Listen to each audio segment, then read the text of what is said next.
Nouvelle Apple TV pour Noël. Vacances anticipées. Et ce, 4e génération. Grand 8. AirTag, Raus. Lundi 10 octobre 2022. Elia Bitbol. Benjamin Vincent. La quotidienne iWeek, épisode 253. Bonjour à tous. Et c'est une semaine qui commence bien, n'est-ce pas Ellie ? Oui, moi je dis oui. Parce qu'il est de plus en plus question d'un nouvel Apple TV avant Noël. Alors en mai, Ming-Chi Kuo évoquait une nouvelle génération au deuxième semestre 2022.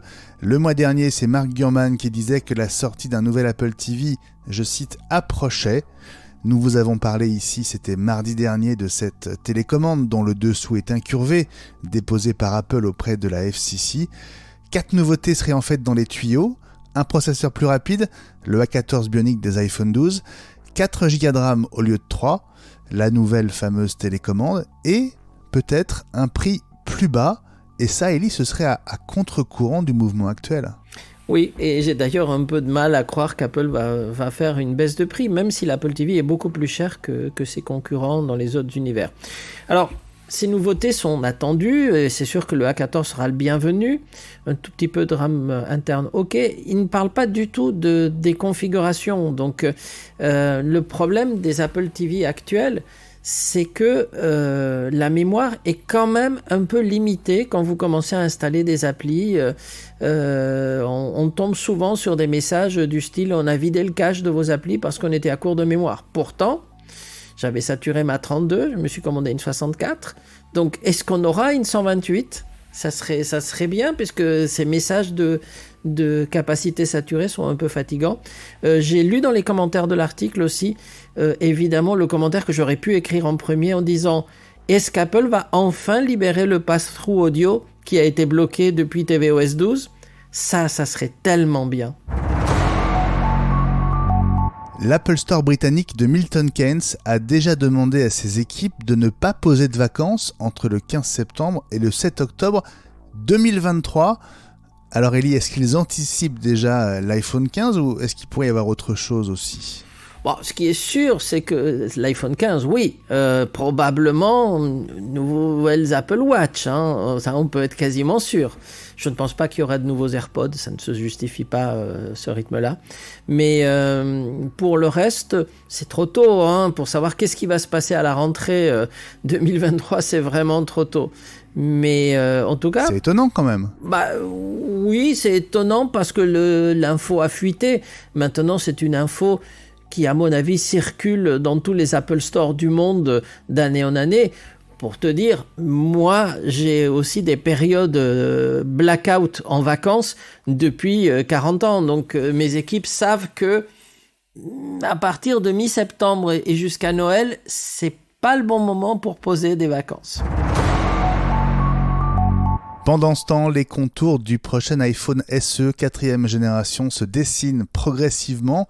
Ross Young, l'analyste spécialiste des écrans, affine ses premières informations et parle maintenant d'un écran LCD de 6,1 pouces avec encoche. En revanche, Face ID est incertain. Touch ID se retrouverait sur le bouton de démarrage, comme sur l'iPad Air 4 et comme sur l'iPad mini 6, Ellie. Oui, et c'est d'ailleurs assez logique. Donc déjà, c'est une bonne nouvelle que le SE passe enfin à du plein écran.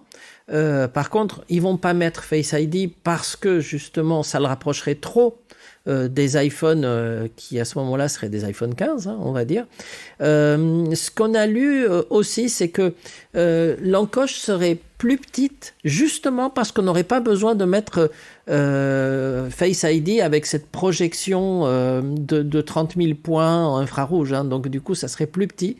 Ce qu'on a lu aussi, c'est que les prochains iPhones auraient Dynamic Island dans toute la gamme. Et on a vu une rumeur aussi sur est-ce que le SE 4e génération pourrait avoir Dynamic Island ? La réponse sera non. Apple aura toujours une différence entre ses modèles premium et ses modèles entre guillemets d'entrée de gamme. Quant à l'iPhone 5C, si vous en avez un à faire réparer par Apple, ne tardez pas. Il devrait être déclaré obsolète ou vintage dans moins d'un mois, le 1er novembre, tout comme l'iPad mini 3. C'est ce que dit un mémo interne à Apple obtenu par MacRumors. Le SAMU américain près de King Island a reçu un nombre étonnant d'alertes envoyées par des iPhone 14 ou les nouvelles Apple Watch qui ont été activées par la détection de collisions, 6 alertes en quelques jours. Mais à chaque fois, il s'agissait en fait de passagers d'une montagne russe. Certains parcs américains ont installé des panneaux pour conseiller d'éteindre ces appareils afin qu'ils ne donnent pas l'alerte inutilement. Le plus simple, Ellie, en fait, c'est de se mettre en mode avion, juste le temps de l'attraction.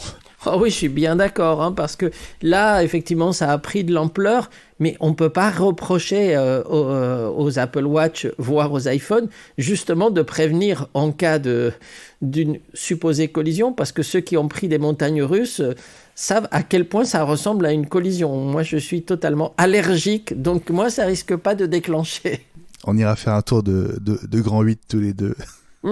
Pas sûr, je t'attendrai en bas volontiers. Lufthansa, la compagnie aérienne allemande, interdit désormais les AirTags activés dans les bagages en soute en expliquant qu'ils sont classés dans la catégorie des produits dangereux, ce qui ne tient pas la route. Leur pile ne justifie pas une interdiction. Aux États-Unis, les AirTags sont acceptés à la fois par TSA, qui assure la sécurité des aéroports, et par l'équivalent de la DGAC américaine.